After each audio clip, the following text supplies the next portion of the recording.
Hello everyone. तो आज हम इस चैनल पर आपको यूपी बोर्ड क्लास 10th और सीबीएसई बोर्ड क्लास 10th की हिंदी की मोस्ट इम्पोर्टेंट एमसीक्यू की आज सीरीज इस पर शुरू कर रहे हैं। साइंस के लिए हमने ऑलरेडी पहले ही स्टार्ट कर दी थी। 4 चैप्टर के एमसीक्यू इस चैनल पर अपलोड हो चुके हैं, प्लेलिस्ट बनी हुई है। और अगर आपने अब तक वो नहीं देखी है तो आपको नीचे इसी वीडियो के डिस्क्रिप्शन में लिंक मिलेगा चारों वीडियोज़ का, क्लास 10 साइंस के एमसीक्यू। तो वहाँ पर जाकर आप वो क्वेश्चंस जरूर देखें, जरूर समझें और याद करके जरूर जाए एग्जाम के अंदर। आज की क्लास है हिंदी की।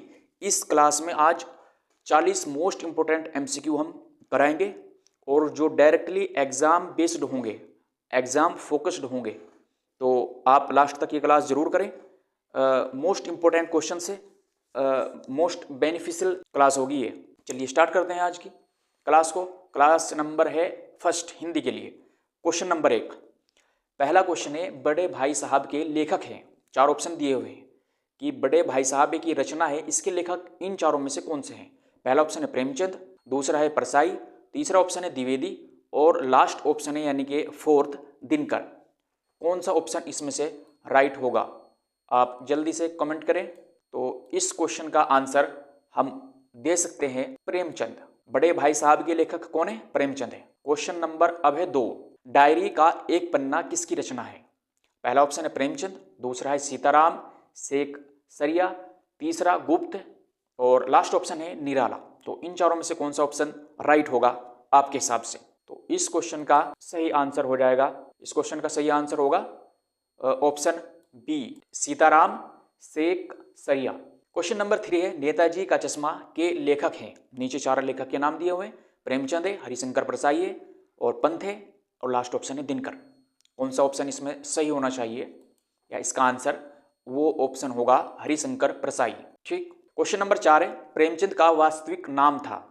पहला ऑप्शन है धनपत राय, ऑप्शन बी है रामचंद्र, ऑप्शन सी हरिशंकर और लास्ट ऑप्शन है मैथिली शरण।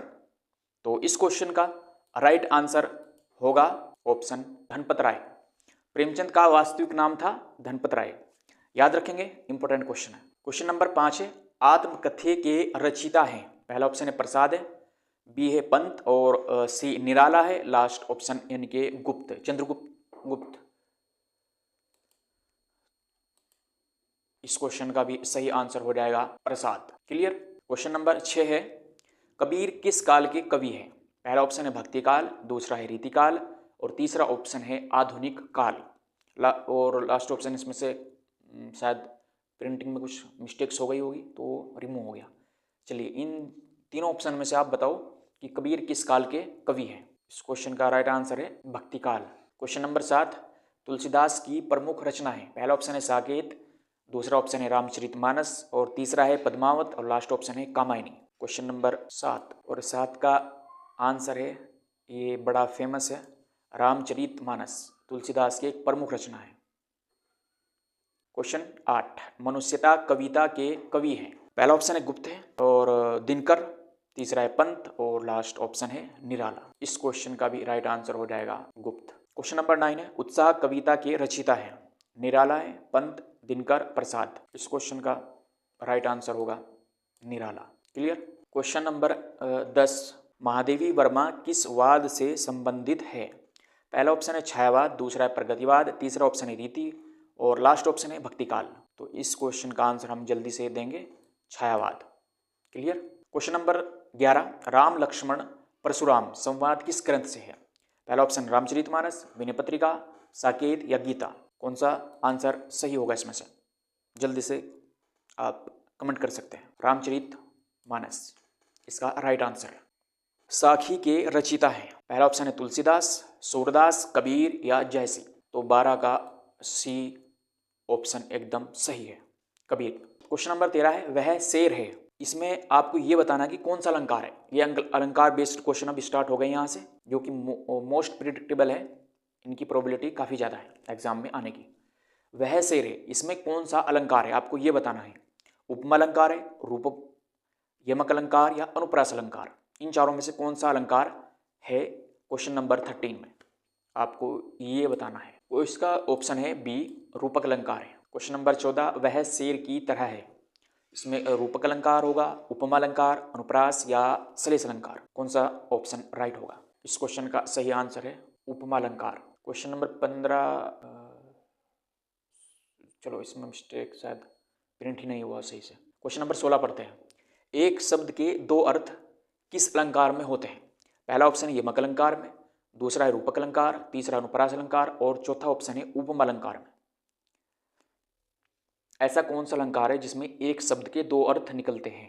आपको ये बताना है। मोस्ट इंपॉर्टेंट क्वेश्चन है, बड़ा ट्रेंडिंग भी रहता है ये क्वेश्चन। चलिए आपके पास 5 सेकंड है, जल्दी से इस क्वेश्चन का आप आंसर बताओ। इस क्वेश्चन का राइट आंसर होगा, सही आंसर यानी कि यमक अलंकार है। यमक अलंकार में एक शब्द के दो अर्थ निकलते हैं। अब क्वेश्चन स्टार्ट होते हैं व्याकरण बेस्ड, जो PYQ में हमने लिए हुए हैं क्वेश्चन। तो चलिए इन्हें पढ़ते हैं। क्वेश्चन नंबर 17 है, राम किस संज्ञा का उदाहरण है? पहला ऑप्शन है जातिवाचक, दूसरा व्यक्तिवाचक, तीसरा ऑप्शन भाववाचक या समूहवाचक। राम किस संज्ञा का उदाहरण होगा इन चारों में से? तो बताओ इस क्वेश्चन का सही आंसर क्या होना चाहिए? ऑप्शन बी राइट आंसर है इसका। राम क्या है? व्यक्तिवाचक संज्ञा का उदाहरण है। क्वेश्चन नंबर है 18, सुंदरता है। आपको ये बतानी है कि सुंदरता व्यक्तिवाचक है, भाववाचक है या समूहवाचक है या द्रव्यवाचक है। इन चारों में से कौन सा सही आंसर होना चाहिए? तो इस क्वेश्चन का भी सही आंसर हो जाएगा भाववाचक। सुंदरता को हम टच नहीं कर सकते, ठीक, न देख सकते, फील कर सकते हैं, तो इसलिए सुंदरता क्या होगी? भाववाचक संज्ञा में आई। क्वेश्चन नंबर है 20, मैं है। आपको ये बताना है मैं जो ये लिखा हुआ है इसमें संज्ञा होती है, सर्वनाम है, क्रिया है या फिर विशेषण है? क्या चीज होती है? तो ये क्वेश्चन बड़ा ही इंपॉर्टेंट है और ये क्लास 10th के साथ साथ 12th के लिए भी काफ़ी इंपॉर्टेंट है। तो मैं क्या है?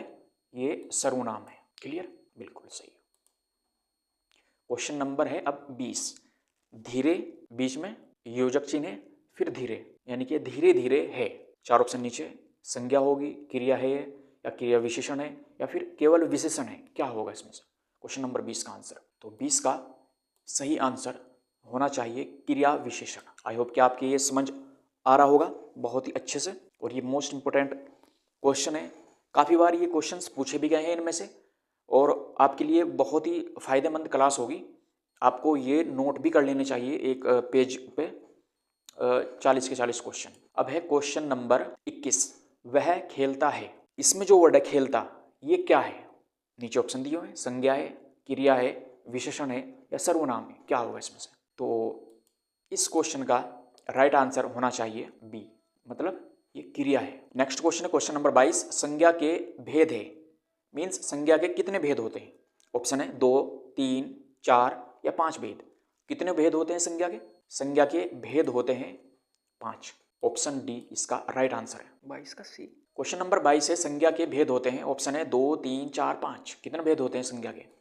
तो संज्ञा के भेद होते हैं, ऑप्शन सी राइट आंसर हो जाएगा इसका 4। क्वेश्चन नंबर 23 पढ़ते हैं अब, विशेषण का कार्य है। ऑप्शन है क्रिया बताना, ऑप्शन बी है गुण बताना, ऑप्शन सी है नाम बताना और ऑप्शन डी यानी कि लास्ट है संख्या। विशेषण का क्या काम होता है? ये क्वेश्चन में पूछा गया है। तो 23 का ऑप्शन है, क्या होगा राइट आंसर? बी, गुण बताना। विशेषण का कार्य होता है गुण बताना, किसी भी चीज, किसी वस्तु, किसी आदमी के बारे में, उसके गुणों के बारे में बताना। ठीक, वो गुण क्या हो सकते हैं? अच्छे बुरे दोनों हो सकते हैं। तो विशेषण का कार्य ये होता है। क्वेश्चन नंबर है अब 24, और है, और लगा हुआ है। तो अब ये बताना ये और क्या होता है? संज्ञा होती है, समुच्चय बोधक, सर्वनाम या फिर क्रिया? इनमें से क्या होगा? ये 4 ऑप्शन में से कौन सा इसका राइट आंसर होना चाहिए 24 का? तो 24 का राइट आंसर हो जाएगा ऑप्शन बी, समुच्चय बोधक। अब है क्वेश्चन साहित्य इतिहास के, हिंदी में ही। तो हिंदी के साहित्य इतिहास के अब हमारे पास क्वेश्चन आ चुके हैं। क्वेश्चन नंबर 25 से शुरू है। रीतिकाल को कहते हैं। रीतिकाल का एक दूसरा नाम होता है, वो क्या है इन चारों में से? पहला ऑप्शन है स्वर्ण युग, और बी ऑप्शन है श्रृंगार काल, तीसरा है वीर काल और लास्ट ऑप्शन है भक्ति काल। इन चारों में से कौन सा है रीतिकाल का दूसरा नाम? रीतिकाल को और क्या कहते हैं? 25 का ऑप्शन है बी राइट, श्रृंगार काल रीतिकाल को कहते हैं। क्वेश्चन नंबर है अब 26, छायावाद के 4 स्तंभों में नहीं है। ऑप्शन है नीचे प्रसाद, पंत, दिनकर एंड निराला। इन चारों में से छायावाद के 4 स्तंभों में कौन नहीं है? ये क्वेश्चन में पूछा गया है। तो 26 का बहुत ही ईजी आंसर हो सकता है, आपको पता भी होगा, वो होता है दिनकर। ठीक, 24 का C right answer. Question number 27, Surdas किस काल के कवि है? 4 ऑप्शन नीचे है, भक्ति काल के, रीति काल, आधुनिक काल के या आदिकाल के। क्वेश्चन नंबर 27 का आंसर ये रहा ऑप्शन ए, भक्ति काल के। क्वेश्चन नंबर है अब 28, जायसी की रचना है। पहला ऑप्शन पद्मावत, दूसरा मानस, तीसरा है साकेत, चौथा ऑप्शन है कामायनी। क्या होगा इसमें से? इन चारों में से जायसी की रचना कौन सी है, ये पूछा गया क्वेश्चन के अंदर। तो ऑप्शन राइट हो जाएगा इसका पद्मावत। क्लियर। अब क्वेश्चन है गद्य पद मिश्रित, दोनों के मिलाकर क्वेश्चन है हमारे पास। तो क्वेश्चन नंबर है अब 29 यानी कि 29, प्रेमचंद किस विद्या के लेखक थे? पहली है कहानी, दूसरा ऑप्शन कविता है, तीसरा ऑप्शन नाटक और चौथा ऑप्शन है महाकाव्य। किस विद्या के लेखक थे प्रेमचंद, ये पूछा गया है क्वेश्चन के अंदर। चार ऑप्शन आपको दिए गए हैं, आप आसानी से बता सकते हैं। ऑप्शन ए कहानी।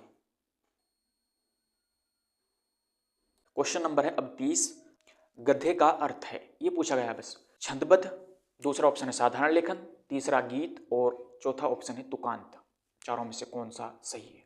गद्य का अर्थ, चलिए आपको ये पता भी होगा, सिंपल सा आंसर है ऑप्शन बी, साधारण लेखन है गद्य का अर्थ। क्वेश्चन 30 पूरे हो चुके हैं।